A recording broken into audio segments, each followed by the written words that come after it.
انہیں نظر انداز مت کرو جو تمہاری پرواہ کرتے ہیں، ورنہ ایک دن تمہیں احساس ہوگا کہ پتھر جمع کرتے کرتے تم نے ہیرا کھو دیا۔ عالم کا امتحان اس کے علم کی کثرت سے نہیں ہوتا، بلکہ دیکھنا چاہیے کہ وہ فتنہ انگیز باتوں سے کیسے بچتا ہے۔ زیادہ گفتگو سوچ و فکر کو مردہ کر دیتی ہے۔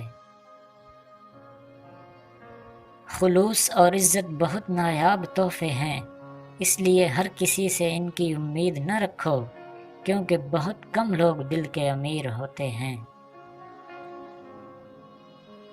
جب تعلیم کا مقصد صرف نوکری کا حصول ہوگا تو سماج میں نوکر ہی پیدا ہوں گے، رہنما نہیں۔ دو چیزیں اپنے اندر پیدا کر لو، نمبر 1 چپ رہنا، نمبر 2 معاف کرنا، کیونکہ چپ رہنے سے بڑا کوئی جواب نہیں اور معاف کر دینے سے بڑا کوئی انتقام نہیں۔ بے وقوف جب تک خاموش رہتا ہے عقل مند شمار ہوتا ہے۔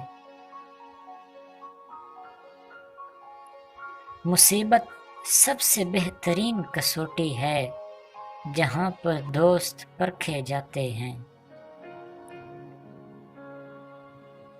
جب آپ یہ سوچیں کہ ہار کی صورت میں کیا کریں گے تو آپ شکست کھا گئے ہیں۔